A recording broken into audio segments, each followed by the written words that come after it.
نحمده ونستعينه ونستغفره ونؤمن به ونتوكل عليه، ونعوذ بالله من شرور أنفسنا ومن سيئات أعمالنا، من يهده الله فلا مضل له ومن يضلله فلا هادي له، وأشهد أن لا إله إلا الله وحده لا شريك له، وأشهد أن محمدًا عبده ورسوله أرسله بالحق بين يدي الساعة بشيرًا ونذيرًا.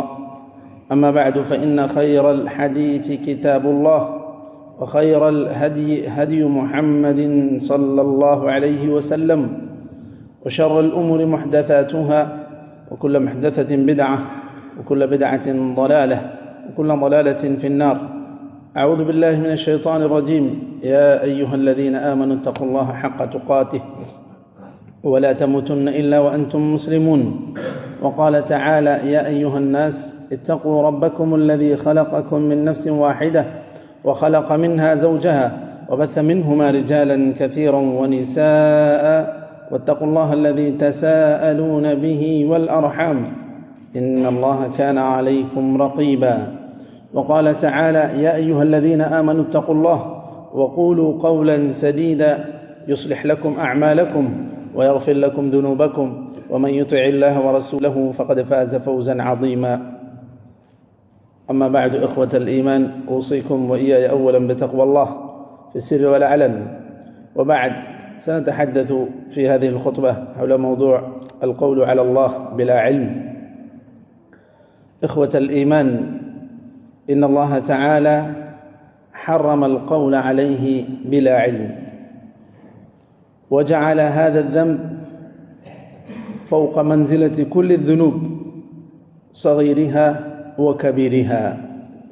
قال تعالى: قل إنما حرم ربي الفواحش ما ظهر منها وما بطن والإثم والبغي بغير الحق وأن تشركوا بالله ما لم ينزل به سلطانا وأن تقولوا على الله ما لا تعلمون.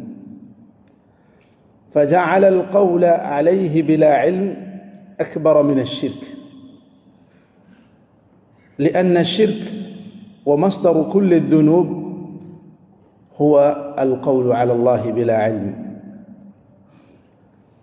إخوة الإيمان، إذا سئل أحد عن دين الله فليفتش وليبحث وليحذر أن يقول هذا دين الله وهذا شرع الله وهذا حكم الله، وهو كاذب ومخطئ فيه، لأن الله عز وجل يقول: ولا تقولوا لما تصف ألسنتكم الكذب هذا حلال وهذا حرام لتفتروا على الله الكذب إن الذين يفترون على الله الكذب لا يفلحون. فالقول بلا علم بأن هذا حلال وهذا حرام هذا ليس من دين الله، هذا أكبر الذنوب. إخوة الإيمان، قد حذر النبي صلى الله عليه وسلم من القول على الله بلا علم، فقال: من كذب علي متعمدا فليتبوأ مقعده من النار. وقد كان السلف الصالح يتحرجون في الفتوى، وكان ود أحدهم أن يكفيه أخوه عن السؤال.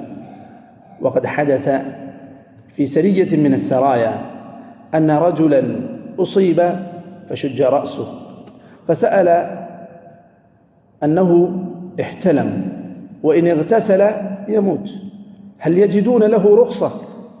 قالوا: لا نجد لك رخصة. فاغتسل فمات. فلما بلغ ذلك النبي صلى الله عليه وسلم قال: قتلوه قتلهم الله. أما سألوا إذا لم يعلموا؟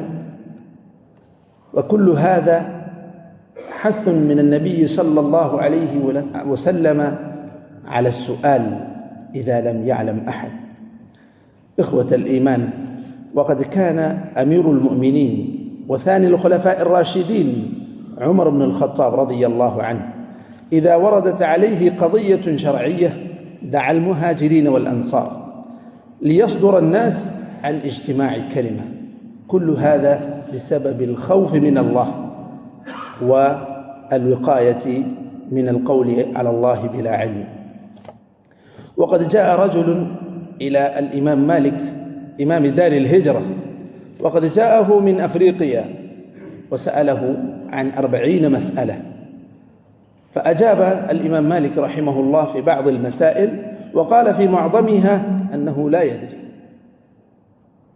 فقال الرجل: يا إمام، جئتك من مكان بعيد وقصدتك وأنت تقول لا أدري. قال: اخرج إلى الناس وقل إن مالكا لا يدري، إن مالكا لا يعلم، فإن هذا ليس نقصا في شأن الإمام مالك، وإنما هو دليل على قوة الإيمان بالله والخوف من الله. أقول قولي هذا، أستغفر الله لي ولكم ولسائر المسلمين فاستغفروه إنه هو الغفور الرحيم.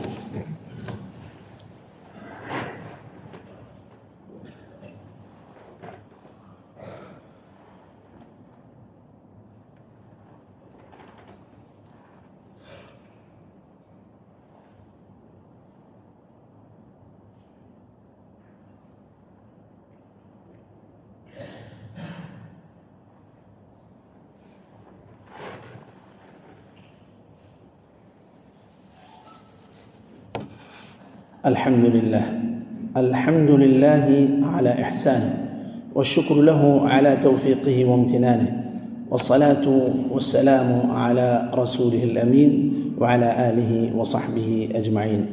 أما بعد، فليتق الله طلبة العلم، وليتق كل مسلم أن يقول على الله بلا علم، وأن يكون قد قال إذا قال أن يكون مستندا إلى دليل من الكتاب والسنة، وألا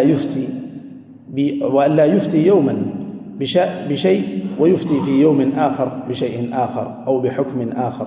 كل هذا أنكره العلماء. نسأل الله تعالى أن يجعلنا من الذين يستمعون القول فيتبعون أحسنه. اللهم أعز الإسلام والمسلمين، وأذل الشرك والمشركين، ودمر أعداء الدين، واجعل هذا البلد آمنا مطمئنا وسائر بلاد المسلمين. اللهم من أراد الإسلام والمسلمين بسوء فأشغله بنفسه، واجعل كيده في نحره يا قوي يا عزيز. اللهم انصر المجاهدين في سبيلك في كل مكان. اللهم انصر إخواننا المستضعفين في فلسطين. اللهم كن لهم ناصرا ومعينا يا ذا الجلال والإكرام. اللهم داوي جرحاهم، اللهم فك أسراهم. اللهم عليك بالأعداء اليهود الغاصبين المحتلين فإنهم لا يعجزونك. اللهم خذهم أخذ عزيز مقتدر، اللهم خذهم أخذ عزيز مقتدر. اللهم اكفنا بحلالك عن حرامك، وأغننا بفضلك عمن سواك. اللهم إنا نسألك الهدى والتقى والعفاف والغنى. اللهم إنا نسألك الجنة وما قرب إليها من قول وعمل، ونعوذ بك من النار وما قرب إليها من قول وعمل. اللهم ادفع عنا الغلا والربا والوباء والزلازل والمحن. اللهم أغثنا، اللهم أغثنا، اللهم أغثنا غيثا مغيثا مريعا نافعا غير ضار عاجلا غير آجل. اللهم اسق عبادك وبهائمك وانشر رحمتك وأحي بلدك الميت. اللهم اسق عبادك وبهائمك وانشر رحمتك وأحي بلدك الميت. اللهم أنزل علينا الغيث ولا تجعلنا من القانطين. اللهم أنزل علينا الغيث ولا تجعلنا من القانطين. اللهم اقض الدين عن المدينين، واشف مرضانا ومرضى المسلمين، وارحم موتانا وموتى المسلمين. اللهم اغفر لهم وارحمهم وعافهم واعف عنهم، وأكرم نزلهم ووسع مدخلهم، وصلهم بالماء والثلج والبرد، ونقهم من الذنوب والخطايا كما ينقى الثوب الأبيض من الدنس. عباد الله، إن الله وملائكته يصلون على النبي، يا أيها الذين آمنوا صلوا عليه وسلموا تسليما. اللهم صل وسلم وبارك على حبيبك محمد. وارض اللهم عن الخلفاء الراشدين أبي بكر وعمر وعثمان وعلي، وعن سائر الصحابة نبيك أجمعين، وعنا معهم بعفوك وكرمك وجودك يا أكرم الأكرمين. عباد الله، إن الله يأمر بالعدل والإحسان وإيتاء ذي القربى وينهى عن الفحشاء والمنكر والبغي، يعظكم لعلكم تذكرون. واذكروا الله يذكركم، وادعوه يستجب لكم، ولذكر الله أكبر، والله يعلم ما تصنعون. وأقم الصلاة.